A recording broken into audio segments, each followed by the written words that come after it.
A ver, qué afortunados ustedes y yo por tenerle aquí. Bienvenido a Sevilla, Manel Loureiro. Muy buenas tardes. Muy buenas tardes, ¿qué tal? ¿Cómo estáis? O sea que la vida te trata bien. Sí, la vida me trata bien, aunque tiene pequeños momentos de sufrimiento, como cuando llegué hoy a Sevilla y descubrí que habéis dejado la temperatura puesta en 80 grados. Debéis entender, antes se lo comentaba a alguien aquí de la fundación, que cualquier temperatura que esté por encima de los 25 grados para un gallego es automáticamente el infierno en la tierra. Entonces, cuando llego aparte me dicen, hoy hace un buen día para pasear. Pues es verdad. Pues es verdad. No, claro, mira, o sea, no es verdad. Dime, Cristóbal, vamos a hablar tú y yo, que sí, estos señores se están metiendo conmigo. Si te sirve de consuelo... No me sirve de consuelo. Pues bueno, si te sirve, debería servirte saber que hace 2 meses estábamos a 45, por ejemplo. Mira, aquí. No me lo creo. Sí, no te miento, de verdad. En fin. 45, ¿no? Y es algo más, ¿no? 47 me parece, ¿no? Sí, al sol más día que... Madre mía. No sé. Bueno, es que tú tienes la suerte de vivir en Galicia igual que nosotros tenemos la suerte de vivir en Sevilla. Sí, pero la vida no trata tan bien a la protagonista de tu novela, a Laura, que ahora vamos a conocer un poco más. ¿Eso quiere decir, Manel, que los personajes femeninos son más literarios, se le puede sacar más partido que a los masculinos? ¿Los personajes, digamos, desgraciados tienen más punta que los felices? No es que los personajes desgraciados, ¿no? Porque si no estaríamos haciendo una generalización muy mala. Sí que es verdad que a mí personalmente me gustan los personajes femeninos para los libros. Y voy a explicar por qué. Y empezar así, ya me estás metiendo en el primer jardín. Voy a ver cómo explico esto sin liar, ¿vale? Y sin liar. Vale. A nivel racional, a nivel intelectual, hombres y mujeres somos exactamente iguales. Eso no lo discute nadie, y el que lo discuta es un zote, ¿vale? Es decir, hay hombres listos y mujeres listas, hay hombres tontos y mujeres tontas, hombres buenos, mujeres buenas, hombres malos, mujeres malas. Eso está todo claro. A nivel irracional, a nivel emocional, a nivel impulsivo, a un nivel más subliminal, hombres y mujeres afortunadamente somos extraordinariamente distintos. Y eso se refleja, por ejemplo, en la manera que tenemos habitualmente, y ahora estoy haciendo una generalización de trazo grueso, la manera que tenemos habitualmente de resolver problemas. Tú y yo, hombres, estamos genéticamente programados para ser cazadores de mamuts. Vemos un problema, mamut, vamos a por el problema. Y nos enfrentamos habitualmente y nos damos de frente con él, lo empujamos. Habitualmente el pensamiento femenino es más lateral. Es un pensamiento de aquí hay un problema, bueno, pues le doy una vuelta, lo levanto por este lado, lo levanto por este otro lado, le doy otra vuelta, a veces le dais demasiadas vueltas a las cosas, pero al final lo que tenemos es 2 maneras distintas de resolver problemas. Una como más directa y otra como más lateral. Estoy haciendo generalizaciones, pues hay hombres y mujeres que lo hacen de otra manera, ¿no? Pero es la norma general. Y entonces, para una historia como un thriller, para una historia como La ladrona de huesos, a mí me interesaba muchísimo más un personaje femenino que enfrentándose a problemas aparentemente irresolubles, en vez de embestirlos como un Miura, lo que hace es coger el problema, empezar a darle vueltas, y aquello que aparentemente era imposible, de repente tiene solución. Por eso era tan importante que fuese un personaje femenino. Por eso me gustaba escribirlo, pero tiene un problema. Y el problema es que yo tengo que conseguir crear un personaje femenino que sea de verdad. Es decir, que piense, que actúa, que siente y que se comporte como una mujer.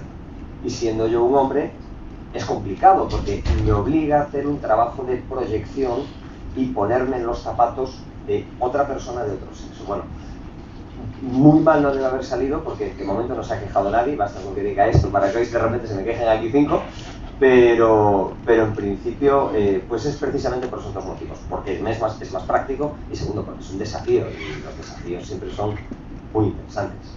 Respuestas cortitas. No, muy bien. Qué buena voz tiene, por cierto, lo han comprobado, qué buena voz tiene Manel. Porque me ganaba la vida como abogado, no te lo olvides. Bueno, y luego en la tele y en la radio, como hemos dicho. Bueno, dice la fajita esta que ha colocado Planeta para envolver su novela, un apasionante thriller de robos imposibles, reliquias y misterios en el camino de Santiago. Tus lectores dicen que es un novelón. Menuda historia, como para dejarla escapar. Enganchada desde el principio, una maravilla de lectura. Leído y recomendable, de los que enganchan hasta que los acabas. Me enganchó desde el principio y en vilo hasta el final. Bueno, yo les digo que tengan cuidado porque es una novela altamente adictiva. Altamente adictiva. Ya sabemos, Manel, lo que dice Planeta, lo que dicen tus lectores, lo que dice tu presentador, pero el padre de la criatura, que dice de la ladrona de huesos. Que soy un tramposo. Soy un tramposo. Y os voy a explicar por qué soy un tramposo. Porque me encanta, para que toda la gente diga esas cosas, lo que necesitas hacer es jugar con sus emociones. Y para jugar con sus emociones, para jugar con sus sentimientos, y para jugar con lo que ellos piensan que está pasando, tienes que ser un tramposo. Soy un tabú. No me gusta perder. Y a vosotros tampoco. Lo que pasa es que yo hago trampas. Y eso es como ir a un casino con las cartas y los dados marcados. Verás, La ladrona de huesos es un thriller. Como todo thriller, es un acertijo, es un desafío para vosotros. Cuando tú planteas una historia de este estilo, lo que estás planteando es un desafío para los lectores. Una especie de ¿quién va a ser más rápido? Si yo planteando problemas o si vosotros resolviéndolos. Porque claro, una historia de este estilo lo que tiene que hacer es generar un efecto de cascada. Cada acción tiene que generar múltiples reacciones. Cada liberación de la información tiene que generar otras informaciones que a su vez tienen que hacer un efecto dominó. Todo esto solo lo consigues con una buena planificación.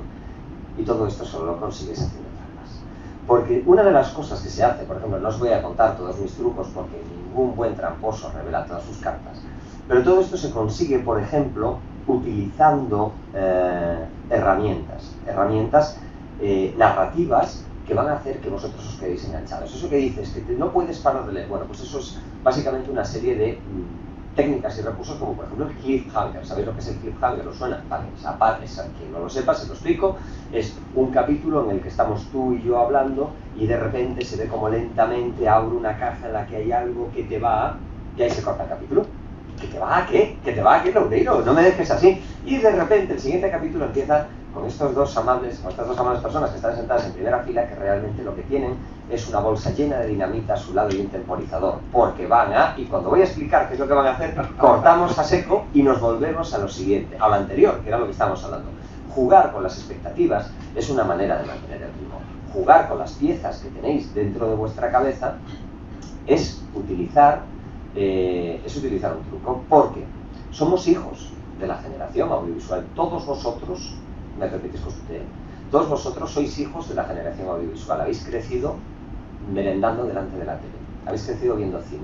Y eso hace que tengáis un montón de resortes en vuestra cabeza que yo, como soy un tramposo, voy a utilizar sin ningún respeto y ningún decoro. Os voy a poner un ejemplo. Vamos a hacer una cosa, me encantan los juegos. Yo os voy a contar una escena, ¿vale? A ver, ¿qué escena veis vosotros? Un cuarto de baño, ¿de acuerdo? Cuarto de baño, la ducha está abierta, la cortina está corrida, el agua sale tan caliente que las nubes de vapor están condensándose en pequeñas gotas que van resbalando por los azulejos. Al otro lado de la cortina corrida se ve la figura, una silueta femenina que se está duchando, y de repente en primer plano se ve un puñal que se va acercando. Sé la música que está sonando en vuestra cabeza en estos momentos. Vale, ¿os dais cuenta cómo, contando una escena, he sido capaz de que casi todos o la mayoría de vosotros evocaseis el mismo sitio? ¿Lo he hecho porque soy mago? No, lo he hecho porque estoy utilizando las piezas que están en vuestra cabeza. Porque cuando Benito Pérez Galdós describe los episodios nacionales y escribe Trafalgar, el pobre las pasa canutas para explicar lo que es estar a bordo de un barco de madera al cual le están lanzando pelotas de hierro desde otro barco de madera. Pero sin embargo vosotros ya habéis sido piratas del Caribe, habéis subido en Master and Commander, y los que tengáis más años recordaréis las películas de Errol Flynn, cuando Errol Flynn era un pirata extraordinariamente limpio, con una dentadura perfecta para ser un pirata. Fíjate cómo de repente, una vez más, estoy haciendo trampas. Entonces, para contar todo esto de me enganchó desde el principio y vino hasta el final, bla bla bla, la explicación es muy fácil. Soy un extraordinario tramposo y me encanta hacer los trampas. Pues yo creo que nos encantan las trampas de Manuel Loureiro, digamos algo. Bueno, para ti es, lo has dicho con mucha diferencia, lo mejor que has escrito nunca. Sí, de acuerdo. Me he dejado, dices tú, me he dejado el alma y la piel en cada página y es el fruto de casi 3 años de incubación y trabajo. Manel, no, como a ti te gusta efectivamente jugar y no voy a hacer ninguna trampa, no voy a descubrir nada si les digo la última frase de la novela. ¿La última frase? Sí, la última. Es que no me acuerdo cuál era. La clave de una cerradura. La clave de una cerradura. ¿Por qué supiste al acabar la que habías encontrado la clave de la cerradura para eso que entendemos todos como una novela de éxito? Para responder eso, primero tendríamos que explicar la diferencia entre tener una idea y tener una historia, que no es exactamente lo mismo. Si a mí me diese €1 por cada vez que alguien se me ha acercado diciéndome tengo una idea estupenda, o sea, yo no tendría que escribir.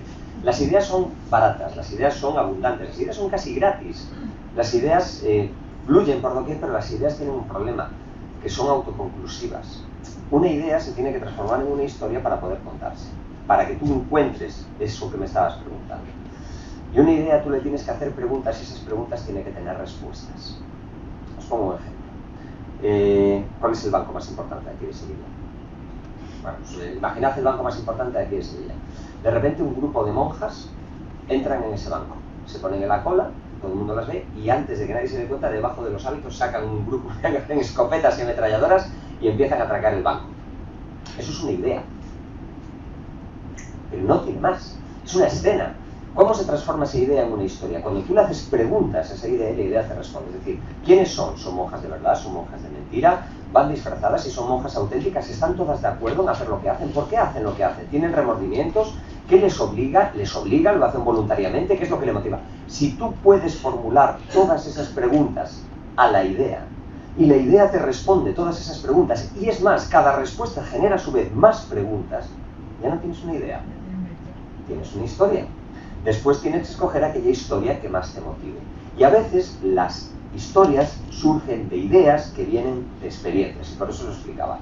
La ladrona de huesos viene de 2 experiencias personales. Una mía, bueno, personales van a ser mías, claro, no van a ser de mi madre. 2 experiencias personales. La primera, cuando estaba estudiando en Santiago, estudié Derecho en Santiago de Compostela, y yo usaba la Catedral de Santiago de Compostela como atajo en invierno. Lo usaba como atajo porque llueve mucho en invierno en Santiago, y era una manera que yo me ahorraba un tramo de camino y además lo hacía cubierto. Y a veces por la mañana en invierno, cuando a las 9 de la mañana todavía es de noche en Santiago, llueve de esta manera torrencial que te empapas, vayas como vayas, llegaba a la catedral a aquella hora y estaba absolutamente vacía. O sea, es que no estaban ni las beatas más beatas que van a primera hora.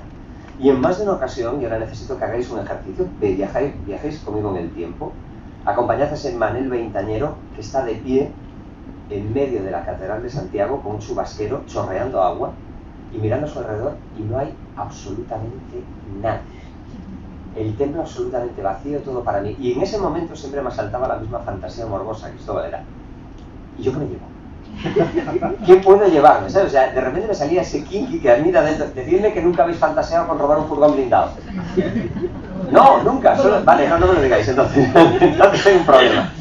Que me daba cuenta que no me llevé nunca nada. A ver, o sea, eso fue el del Códice Calixtino que fue años después. Siempre fantaseaba con esa idea de que podría llevarme cualquier cosa. Y me llamaba la atención, y eso quedó larvado en alguna parte en mi cabeza. Cuando fue lo del Códice Calixtino, de repente dije, años después, dije, coño, alguien al final se atrevió a llevarse algo. Y después de la pandemia, con este doble año jacobeo que hubo, de repente me di cuenta que había llegado el momento, ya que nunca, fíjate, cómo de repente aquella idea que se había transformado en historia en mi cabeza, era el momento de hacerla hablar, de hacerle más preguntas, ya que nunca me había atrevido a llevar a cabo ese robo, lo iba a planificar, iba a hacer el robo perfecto, pero en vez de ser un golpe de verdad, iba a ser una novela. Y por eso tenéis La ladrona de huesos. La ladrona de huesos. Aquí vamos a conocer a una pequeña gran mujer, pequeña físicamente, de aspecto frágil, pero una gran mujer, Laura. Espías rusos, los restos del apóstol, el camino de Santiago, un chantaje, los paisajes de Galicia, aunque su autor, Manel, dice que es una historia de mentiras, de atracos, de descubrimientos, de amor y desamor. ¿Es eso? Sí. Sí. Y además hay un atraco. Sí, o sea, quiero decir, es la historia de un robo, pero tiene que haber mucho más detrás. En el fondo es que no me gusta, las palabras cuando se usan mucho se gastan, ¿vale? Y pierden magia, pierden su significado, pero es que realmente es una historia de empoderamiento femenino. La historia de Laura, la historia de la protagonista, es la historia de una mujer que lleva, aunque no lo sabe, lleva toda su vida haciendo cosas por y para los demás, sacrificándolo todo por y para los demás, y cuando por fin le ponen una tesitura de que tiene que hacer una vez más algo por y para otra persona, es cuando va a empezar a tomar las riendas de su vida. Y es una historia que me apetecía mucho descubrir y escribir. Me explico. Sabéis, los que lo habéis leído y lo que no os lo explico, La ladrona de huesos empieza una fría noche de mayo en Pedrafita do Cebreiro, que es ese pueblecito en lo alto de las montañas donde el camino francés entra en Galicia. Ya solo quedan 7 etapas para llegar a Santiago. Laura y Carlos, su pareja, están cenando en un restaurante. Laura se levanta un momento y cuando vuelve a la mesa descubre, atónita, que Carlos ha desaparecido. Pero no solo es que haya desaparecido, es que los camareros aseguran con certeza que ella ha estado cenando sola todo el rato. Imaginad lo que se le pasa por la cabeza, imaginad el escalofrío que le recorre, piensa que se está volviendo loca, hasta que de repente le abre una diminuta pista que le hace sospechar que le está mintiendo y que alguien lo ha hecho desaparecer. Y esa sospecha se transforma en una certeza cuando unos minutos más tarde recibe una llamada de teléfono. Una voz de hombre, tranquila y profunda, le dice que si quiere volver a ver a Carlos con vida, tan solo tiene que hacer una cosa. El problema es que lo que le pide es imposible. Lo que le pide es que entre en la Catedral de Santiago, baje a la cripta que se oculta debajo del altar mayor, robe los huesos del apóstol, salga con ellos sin que nadie la detenga, se los dé a alguien fuera, y además para hacer eso... En una semana. Solo tiene 7 días. Solo tiene 7 días. Fijaos cómo es una mujer obligada a hacer algo para alguien que no sabe quién es, chantajeada. Bien, me parecía que era el punto de partida perfecto para empezar a construir una historia con ese personaje femenino en el cual ella va a descubrir realmente qué es lo que puede hacer de verdad. Hay personajes, Manel, en tu novela, sí, que no hablan, pero yo creo que comunican muchas cosas. Porque en esta novela, Manel nos lleva, como he dicho, a Pedrafita de Cebreiro, en Lugo, que es el camino, la entrada a Galicia del camino francés, es verdad, y nos lleva a lugares bellísimos de su tierra, nos lleva a México. ¿Crees que estos lugares tienen categoría de personajes en tu novela o son solo escenarios? No, los escenarios son importantísimos, y ahora me pongo serio. Los escenarios son importantísimos porque son los que van a hacer el contexto donde tiene lugar la historia. Y me quiero explicar. Una historia siempre va a depender mucho de donde estén aconteciendo los hechos. No es lo mismo contar algo que transcurre en una soleada playa tropical bajo las palmeras que se mecen en el viento que en un estrecho valle gallego donde está lloviendo, la niebla sale reptando de entre los árboles y parece que te quiere agarrar, el viento sopla, la humedad se cuela por tus huesos y te das cuenta a medida que cae la noche de que puede haber algo entre los árboles observándote. ¿A que no es lo mismo? No es lo mismo. Bien, entonces con este ejemplo de trazo grueso y un poco efectista que me acabo de sacar de la manga, lo que os quiero contar es que los escenarios son fundamentales. Son fundamentales porque van a ser un personaje más de la historia, aunque sea un personaje silencioso, como dices tú, porque al final lo que van a dar es el lugar y van a hacer que los personajes actúen y se comporten de una manera determinada o de otra. Y va a hacer que tú, como lector, o espectador, pero en este caso como lector, tengas una receptividad distinta. Y eso es fundamental. O sea, recordáis que antes os decía que era un tramposo, ¿verdad? Bueno, una vez más, con esto soy un tramposo. Y vuelvo a ser un tramposo porque vuelvo a jugar una vez más con los escenarios para manipular la receptividad de los lectores. Bueno, lo hago yo, que parece que soy Dr. Jekyll. Quiero deciros, lo hacemos todos los escritores, yo estoy hablando por mí, pero esto es una manera que tenemos los seres humanos de narrar historias, de contar historias, que en el fondo es jugar con las emociones de aquellos que están escuchándolas o leyéndolas. Déjame decir a estas señoras, los señores, que para escribir la novela, Manel Lúbrego quiso quedarse a solas, como cuando tenía 20 años y entraba empapado en la catedral, quiso quedarse a solas en la catedral de Santiago de Compostela, pero para eso tenía que pedir permiso al deán. Le costó un café. Sí, te costó un café. Me costó un café y un libro dedicado.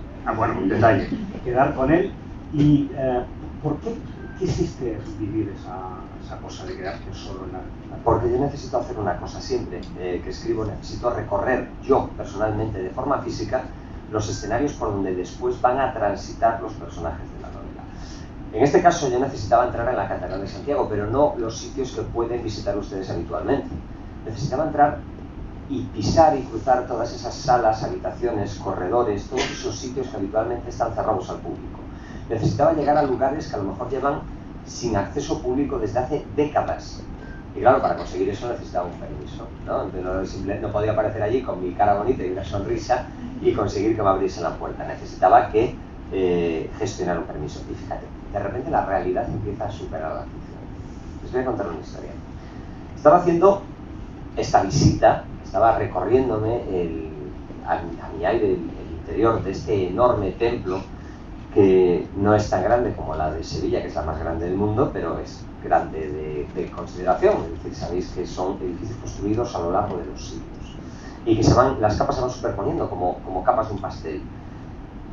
Y de repente estaba en la cubierta, la estaban restaurando, las catedrales tienen la mala costumbre de estar en obras permanentemente, y se me acercó el arquitecto que estaba llevando a cabo las obras de restauración de la cubierta y me dice: Manel, ven conmigo, te quiero enseñar una cosa. Me llevó a una esquina. Una pared se había derrumbado parcialmente y había dejado un hueco a la vista. Dice: nos acabamos de encontrar esto. Apartaron las piedras y había una puerta. Y al otro lado de esa puerta había una escalera que subía. Crucé esa puerta, subí esa escalera y al final había una habitación. Estaba vacía. Lamentablemente estaba vacía. Tenía una gruesa capa de polvo en el suelo nada más. Lo curioso de todo esto es que nadie sabía quién había construido esa habitación, cuándo la habían construido, ni por qué.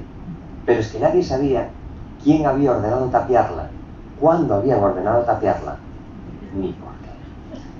Cuando la realidad supera la ficción, de repente te das cuenta que son llamadas que tienes que atender. Por eso en un determinado momento, en La ladrona de huesos, hay un tabique que cae y deja ver algo al otro lado, pero no os voy a contar lo que es, pero eso tenéis que leer el libro, que no voy a ser yo el que os destripe la propia historia. He buscado cosas que has dicho, Manel, 3 frases. He buscado, bueno, muchas, pero me he quedado con 3.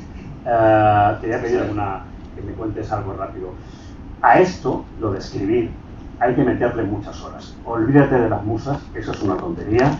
La fórmula consiste en algo de talento, una considerable dosis de suerte y muchísimo, pero muchísimo trabajo, has dicho.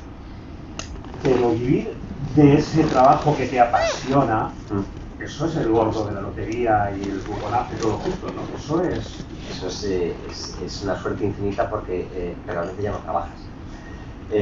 A ver cómo explico esto. Estoy totalmente de acuerdo, suscribo eso que dije en su momento.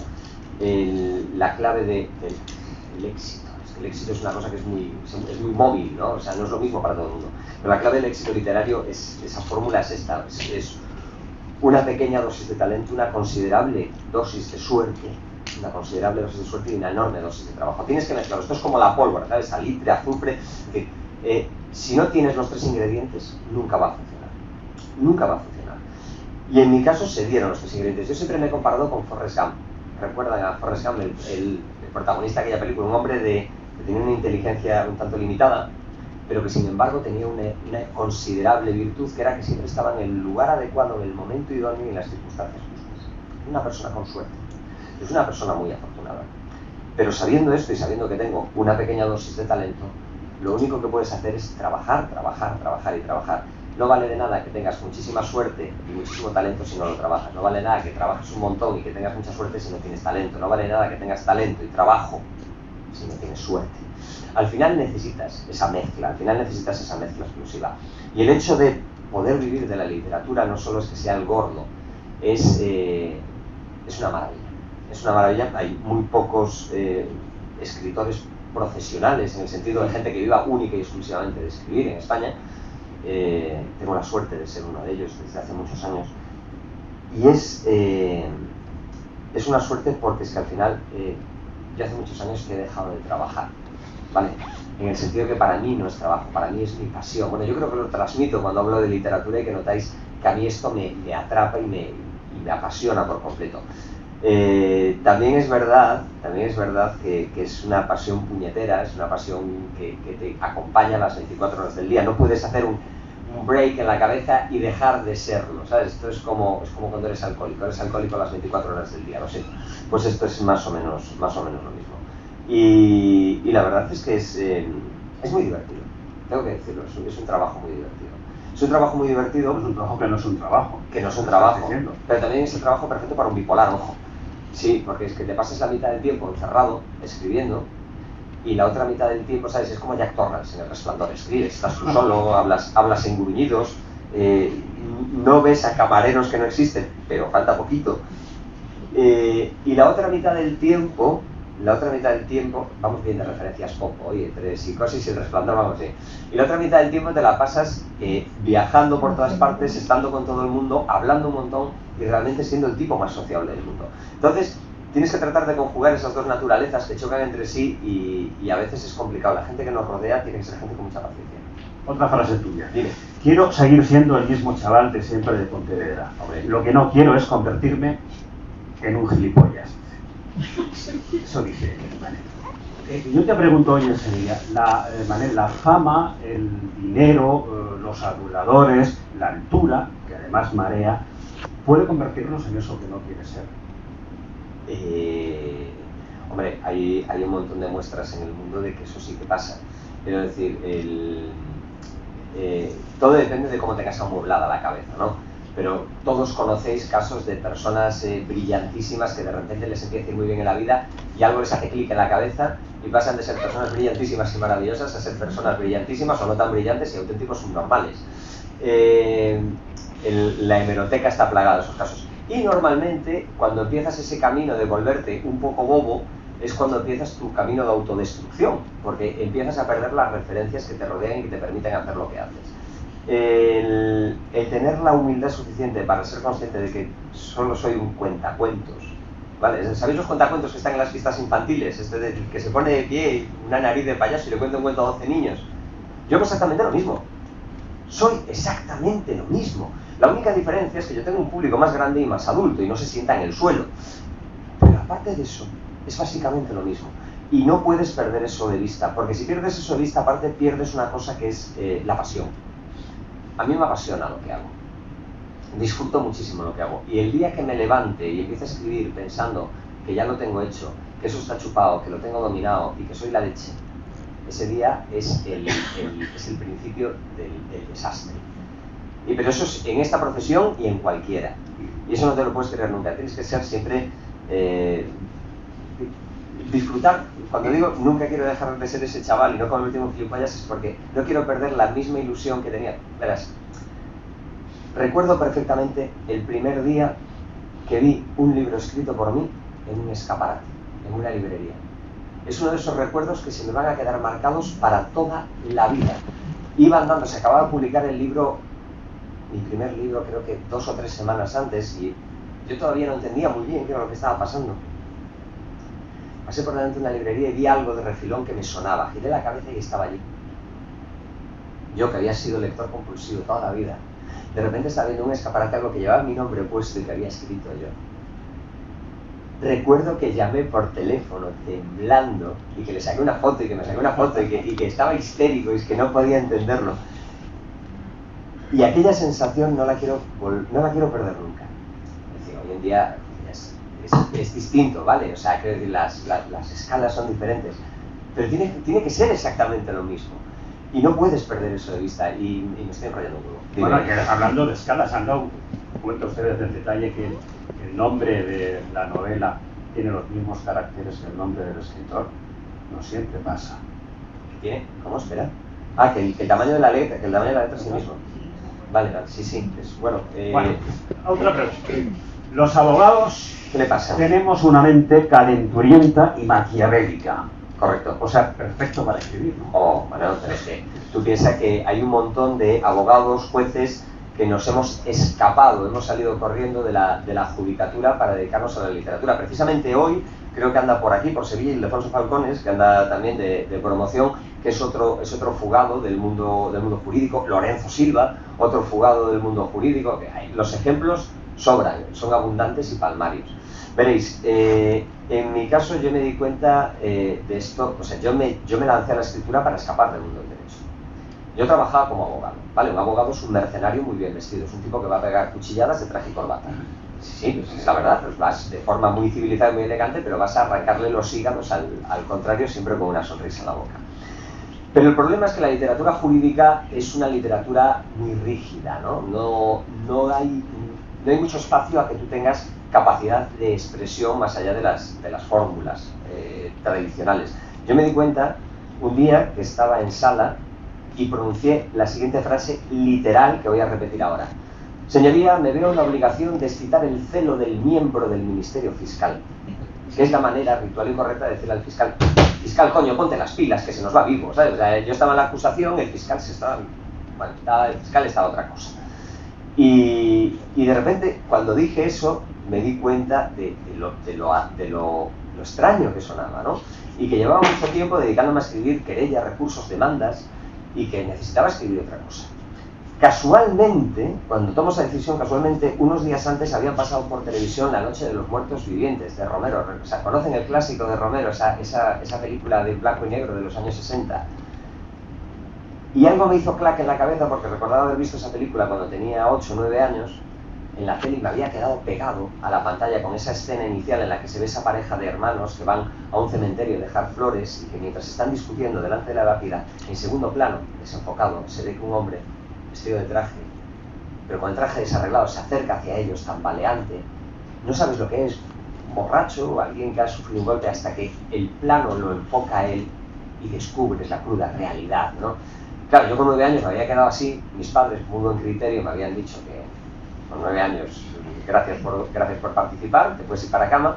Y hice lo que haría cualquier niño obediente de 9 años, me fui para mi cama, y cuando mis padres se acostaron 15 minutos más tarde, me levanté, volví al salón, encendí la tele, puse el volumen al mínimo y vi La Noche de los Muertos Vivientes.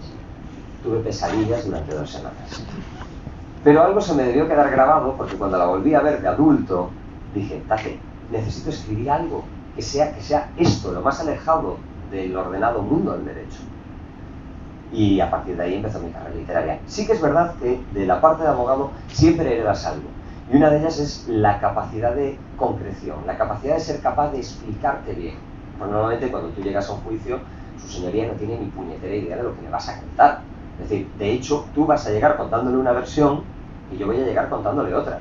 Tú vas a llegar contándole que a tu pobre cliente mi defendido le pegó 34 puñaladas, que lo quiso matar. Yo voy a contar que no es verdad.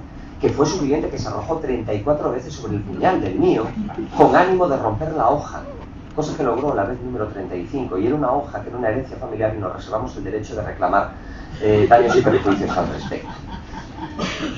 Todo eso, al final, lo que ayuda es a que tú seas capaz de contar las cosas de una manera mucho más concreta, y corta, no, como ya os sois cuenta en mi caso, no. Manel, yo no he leído esta novela todavía, sí que Bien. he leído todas las anteriores tuyas. Gracias. Las he disfrutado. En todas ellas siempre he encontrado, desconozco si en esta ocurre igual, ese componente de fantasía que yo siempre, bueno, en algunas novelas sí la he encontrado. Yo no sé si eso es algo que tú tienes innato, o es fruto, por ejemplo, pues, de las lecturas que tú hacías de pequeño o algo. Pues no sé qué decirte, verás. Siempre, en el fondo, uno es de donde nace y de donde pase, ¿no? O de las dos cosas. Siendo como soy de Galicia, viniendo de una tierra donde yo he crecido con historias de trasgos, de bruxas, de meigas, de Santa Compaña, todo eso me ha rodeado desde que era pequeño.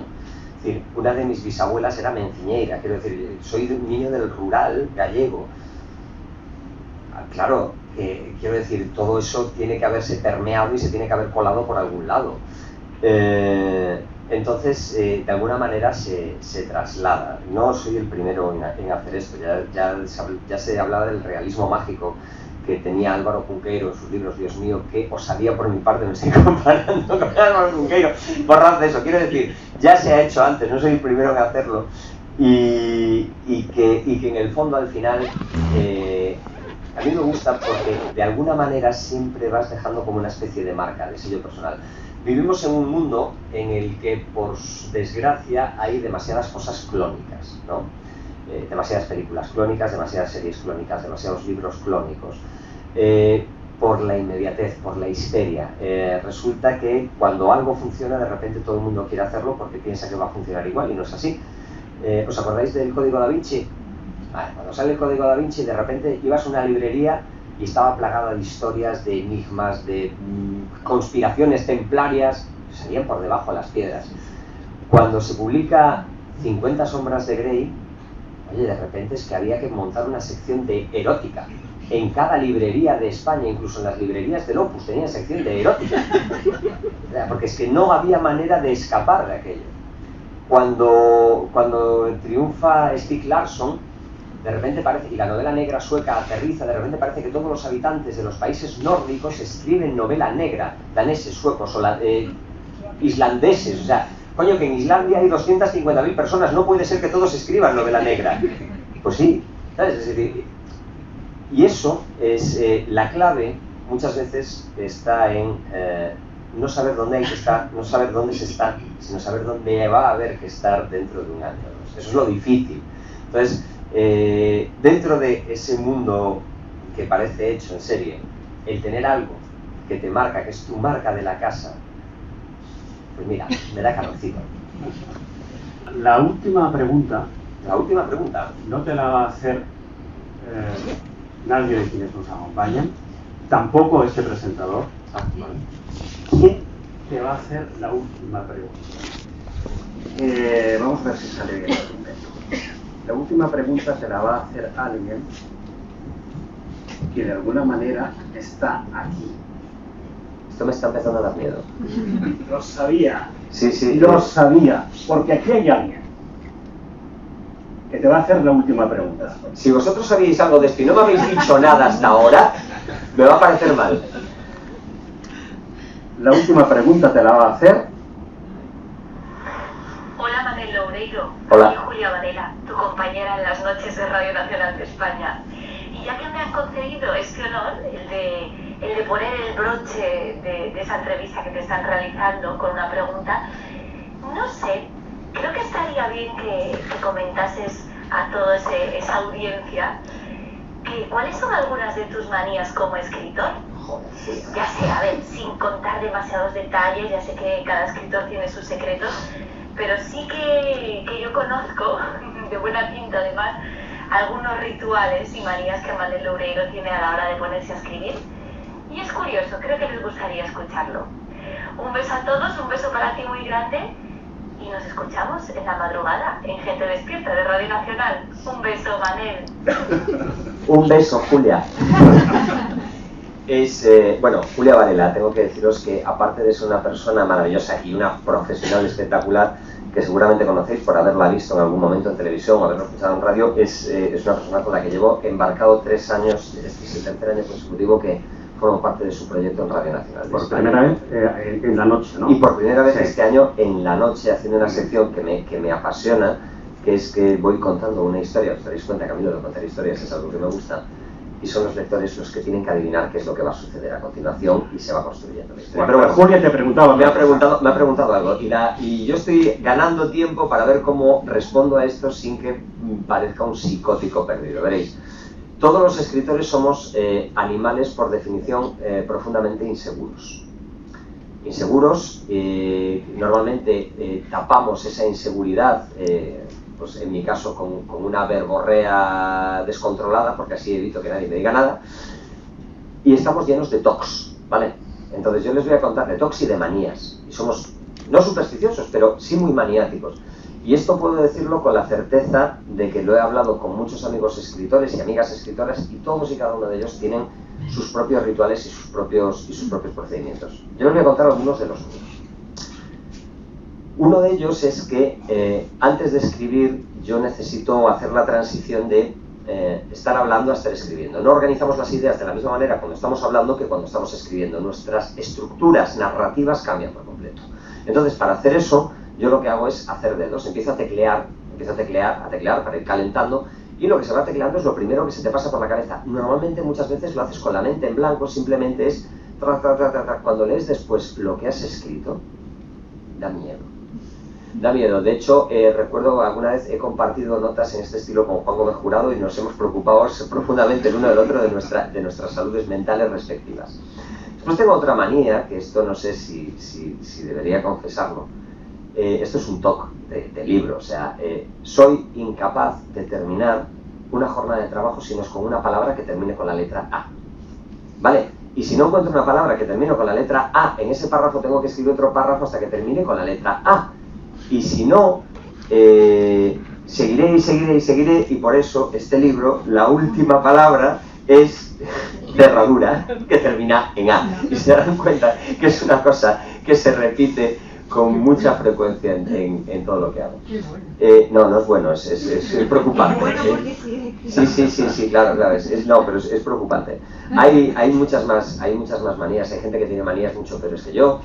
Yo escribo en mi estudio.